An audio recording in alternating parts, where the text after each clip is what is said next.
masyadong centralized yung gobyerno mo, hindi talaga yan mapupunta doon sa mga probinsya. And, kasi, noon pa yan na sistema ng mga Espanyol. 'Di ba? Pagdating ng Espanyol, andun yung may prinsipalya, may mga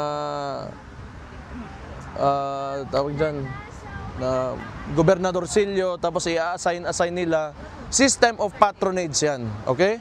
So, ngayon, pinasa sa Amerikano, ito yung magandang, pag take over ng Amerikano, sabi ng Amerikano, ito yung magandang sistema na mas madali makontrol yung bansa.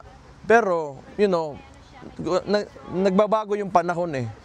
So nagbabago yung panahon, lumalaki yung population and the people become, you know, more educated, nag-iiba talaga. So sentiments will arise. Ganun talaga yan. So before, kami sa Mindanao, tayo, hindi tayo masyadong sensitive towards, you know, budget allocation, but dumadami tayo, nagkakaanak tayo. Siyempre, mas gusto rin natin na maganda yung, not really for Mindanao only, but for the entire Philippines, maganda yung allocation ng resources ng Pilipinas. The taxpayers' money. So, okay, babalikan ko. Just to close the question, yeah, kung flood mitigation programs, meron kami niyan, DOTR, for the bus system, we know we can implement it, ready ang Davao City for anything when it comes to implementation. However, ang problema, the local budget will not be enough for these kinds of investments. Kailangan ang national talaga mag-invest ng ganun kalalaking proyekto. Last two question daw dahil baka umulan. Mayor, magagaling na tayo, may special na dance. Question lang po muna. Yes, ma'am. Dalawa magulan na. Ama na. Magtanong muna, Wes. Dalawa lang. Last question, last two questions. Mensahe po sa September 23 sa mga kababayan natin Pilipino na pupunta dito sa Dahig para suportahan si PRD. Sige. That's my question. Yeah. Di ko naman kayo iniimbita, pero kung pupunta kayo, sasamahan ko rin kayo dito kasi ginagawa nyo to para sa tatay ko eh. So, kung marami-rami tayo, di mas masaya. Di ba? Oh. I-question ka lang yan kay Abante.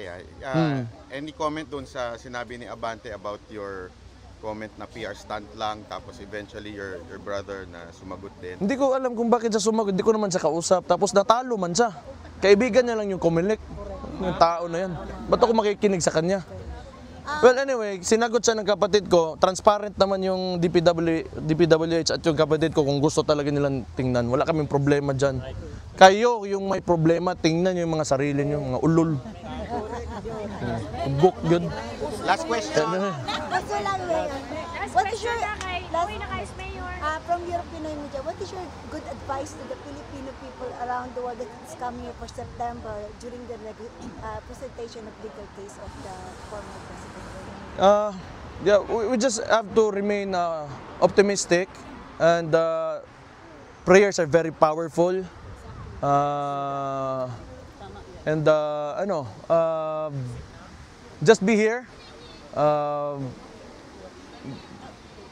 The family and my father is very thankful for all that you've shown and all the efforts that you're doing to bring him home. So, Kalois Ginoo, basig makauli gid ako ng amakan tungod. Papa ko na magstorya, usa mo musaba kay mo. Tungod ninyo sa inyong suporta. Salamat kaayo. Every day na siya pagkaon dali ka sa special birthday, nagluto jud siya kay kabalo siya nga mo abot mo. Nag-share siya gamay nga blessing. Sige. Mga una ta. Pa-picture na lang. Sige.